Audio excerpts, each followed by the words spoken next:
ಭಾರತ ದೇಶ ಕಂಡಂಥ ಅಪ್ರತಿಮ ವ್ಯಕ್ತಿಯಾಗಿ ದೇಶದ ಅಖಂಡತೆಯನ್ನು ಎತ್ತಿ ಹಿಡಿಯುವಲ್ಲಿ, ಜೊತೆಗೆ ಅಖಂಡ ಭಾರತದ ಕನಸನ್ನು ನನಸು ಮಾಡುವಲ್ಲಿ ಮಾನ್ಯ ಪಟೇಲರ ಪಾತ್ರವು ಅಗಣ್ಯವಾದದ್ದು.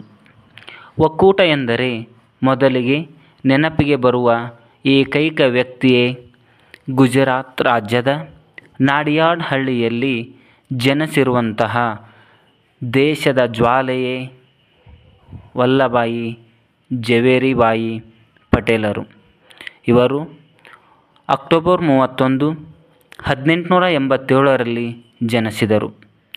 ಅಲ್ಲದೆ ಇವರಿಗೆ ಅನೇಕ ಬಿರುದುಗಳನ್ನು ಕೂಡ ನೀಡಲಾಗಿದೆ. ಅವು ಸರ್ದಾರ್ ಎಂಬ ಬಿರುದನ್ನು ಮಹಾತ್ಮ ಗಾಂಧೀಜಿಯವರು ನೀಡಿದರು.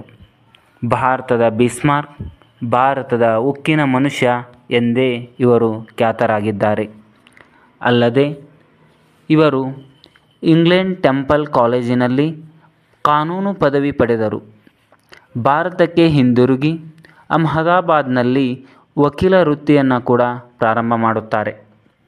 ಅಲ್ಲದೆ 1916ರಲ್ಲಿ ಮೊದಲ ಬಾರಿಗೆ ಗಾಂಧೀಜಿಯವರನ್ನು ಭೇಟಿಯಾದರು.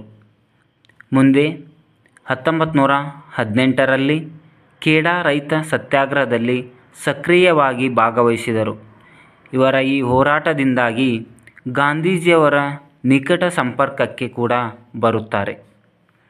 ಗಾಂಧೀಜಿಯವರು ಹಿಂಬಾಲಕರಾದ ಪಟೇಲರು 1920-22ರಲ್ಲಿ ಅಸಹಕಾರ ಚಳವಳಿಯಲ್ಲಿ, ಮುಂದೆ 1930-34ರ ಕಾನೂನುಭಂಗ ಚಳವಳಿಯಲ್ಲಿ, 1942 ಕ್ವಿಟ್ ಇಂಡಿಯಾ ಚಳವಳಿಯಲ್ಲಿ ಇವರು ಸಕ್ರಿಯವಾಗಿ ಪಾಲ್ಗೊಳ್ಳುತ್ತಾರೆ.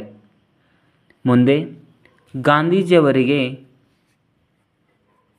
ಅತ್ಯಂತ ಆತ್ಮೀಯರಾಗಿ ವಲ್ಲಭಭಾಯಿ ಪಟೇಲ್ ಅವರು ಗಾಂಧೀಜಿಯವರೊಂದಿಗೆ ಸೇರಿಕೊಳ್ಳುತ್ತಾರೆ. ವಲ್ಲಭಭಾಯಿ ಪಟೇಲ್ ಅವರಿಗೆ ಅಖಿಲ ಭಾರತ ಖ್ಯಾತಿಯನ್ನು ನೀಡಿದ್ದು 1928ರ ಬಾರ್ಡೋಲಿ ಸತ್ಯಾಗ್ರಹ. ಈ ಬಾರ್ಡೋಲಿ ಎಂಬುದು ಗುಜರಾತಿನ ಒಂದು ಭಾಗವಾಗಿದೆ. ಈ ಒಂದು ಹೋರಾಟದಲ್ಲಿ ನಿರಾಕರಣಾ ರೈತರ ಹೋರಾಟ ಇದಾಗಿದ್ದು, ಇಲ್ಲಿ ಸಕ್ರಿಯವಾಗಿ ಈ ಒಂದು ಸರ್ದಾರ್ ವಲ್ಲಭಭಾಯಿ ಪಟೇಲ್ ಅವರು ಭಾಗಿಯಾಗುತ್ತಾರೆ. ಮುಂದೆ 1931ರಲ್ಲಿ ಕರಾಚಿಯಲ್ಲಿ ನಡೆದಂಥ ರಾಷ್ಟ್ರೀಯ ಕಾಂಗ್ರೆಸ್ ಅಧಿವೇಶನದ ಅಧ್ಯಕ್ಷರಾಗಿ ಇವರು ಆಯ್ಕೆಗೊಳ್ಳುತ್ತಾರೆ. ಭಾರತ ದೇಶದ ಸ್ವಾತಂತ್ರ್ಯ ನಂತರ ಉಪ ಪ್ರಧಾನಿಯಾಗಿ, ಮೊದಲ ಗೃಹ ಸಚಿವರಾಗಿ ಕೂಡ ಇವರು ಈ ಒಂದು ದೇಶದ ಸೇವೆಯಲ್ಲಿ ಪಾಲ್ಗೊಳ್ಳುತ್ತಾರೆ. 1947 ಭಾರತ ಸ್ವಾತಂತ್ರ್ಯವಾದ ನಂತರ ಅತ್ಯಂತ ಜಟಿಲ ಸಮಸ್ಯೆಯಾದಂತಹ ಭಾರತದ ಒಕ್ಕೂಟದಲ್ಲಿ ರಾಜ್ಯಗಳ ವಿಲೀನ ಸಮಸ್ಯೆಯನ್ನು ಪರಿಣಾಮಕಾರಿಯಾಗಿ ಇವರು ಪರಿಹಾರವನ್ನುಂಟು ಮಾಡುತ್ತಾರೆ. ಅದರಲ್ಲಿ ಕೂಡ ಹೈದರಾಬಾದ್, ಜುನಾಗಢ್, ಅದೇ ರೀತಿ ಕಾಶ್ಮೀರ ಇವು ಭಾರತದ ಒಕ್ಕೂಟವನ್ನು ನಿರಾಕರಿಸಿ ಭಾರತದ ಏಕತೆಗೆ ಧಕ್ಕೆಯನ್ನುಂಟು ಮಾಡುವಂಥ ಸಂದರ್ಭದಲ್ಲಿ ಈ ಒಂದು ಸರ್ದಾರ್ ಪಟೇಲರು ತಮ್ಮದೇ ಆದಂಥ ಯುಕ್ತಿಯನ್ನು ಬಳಸಿಕೊಂಡು ಈ ಒಂದು ಅಪಾಯಕಾರಿ ಪರಿಣಾಮಕಾರಿಯಾದಂತಹ ಒಕ್ಕೂಟದ ವ್ಯವಸ್ಥೆಗೆ ಆ 3 ಸಂಸ್ಥಾನಗಳನ್ನು ವಿಲೀನಗೊಳಿಸಿಕೊಳ್ಳುವಲ್ಲಿ ಯಶಸ್ವಿಯಾಗುತ್ತಾರೆ. ಇವರು ಮುಂದೆ ಡಿಸೆಂಬರ್ 15, 1950ರಲ್ಲಿ ಮರಣವನ್ನು ಹೊಂದುವರು.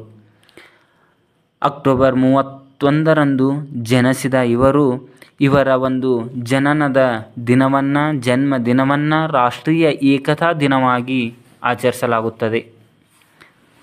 1931ರಲ್ಲಿ ಇವರಿಗೆ ಮರಣೋತ್ತರವಾಗಿ ಭಾರತ ರತ್ನ ಪ್ರಶಸ್ತಿಯನ್ನು ನೀಡಿ ಗೌರವಿಸಲಾಗುತ್ತದೆ. ಸರ್ದಾರ್ ವಲ್ಲಭಭಾಯಿ ಪಟೇಲರ ರಾಷ್ಟ್ರೀಯ ಪೊಲೀಸ್ ಅಕಾಡೆಮಿ ಹೈದರಾಬಾದ್ನಲ್ಲಿ ಇದೆ. ಸರ್ದಾರ್ ವಲ್ಲಭಭಾಯಿ ಅಂತಾರಾಷ್ಟ್ರೀಯ ವಿಮಾನ ನಿಲ್ದಾಣ ಅಹಮದಾಬಾದ್ನಲ್ಲಿ ನಿರ್ಮಾಣಗೊಂಡಿದೆ. ಅದೇ ರೀತಿಯಾಗಿ ದ ಸ್ಟ್ಯಾಚ್ಯೂ ಆಫ್ ಯುನಿಟಿ, ಇದು ಭಾರತದ ಏಕತಾ ಪ್ರತಿಮೆಯಾಗಿ ಪಟೇಲರ ಪ್ರತಿಮೆಯನ್ನು ಅನಾವರಣಗೊಳಿಸಲಾಯಿತು. ಪಟೇಲರ 143ನೇ ಜನ್ಮ ವಾರ್ಷಿಕೋತ್ಸವದ ಪ್ರಯುಕ್ತವಾಗಿ ಅಕ್ಟೋಬರ್ 31, 2018ರಲ್ಲಿ ಭಾರತದ ಪ್ರಧಾನಿಯಾದಂಥ ನರೇಂದ್ರ ಮೋದಿಯವರು ಉದ್ಘಾಟಿಸಿದರು.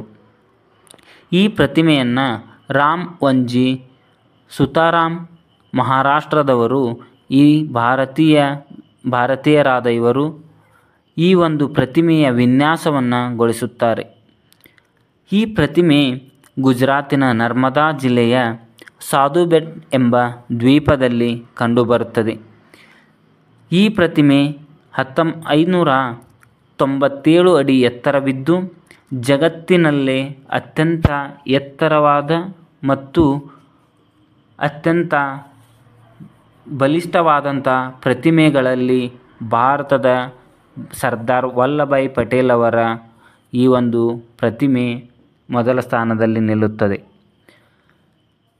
ಪಟೇಲರು ಎಂದಾಕ್ಷಣ ಇವರು ಏಕತೆಗೆ ಮತ್ತು ಒಂದು ಒಕ್ಕೂಟಕ್ಕೆ ಅತ್ಯಂತ ಅಪ್ರತಿಮ ಕೊಡುಗೆಯನ್ನು ನೀಡಿ ದೇಶದ ಅಖಂಡತೆ,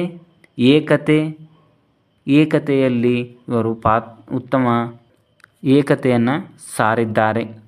ಹೀಗಾಗಿ ಭಾರತ ದೇಶ ಇವರನ್ನು ಪ್ರತಿ ಅಕ್ಟೋಬರ್ 31ರಂದು ಪ್ರತಿ ವರ್ಷ ನೆನೆಯುತ್ತಾ ಬರ್ತಾ ಇದೆ. ಆ ಎಲ್ಲ ದೇಶದ ಒಕ್ಕೂಟದ ಏಕತೆ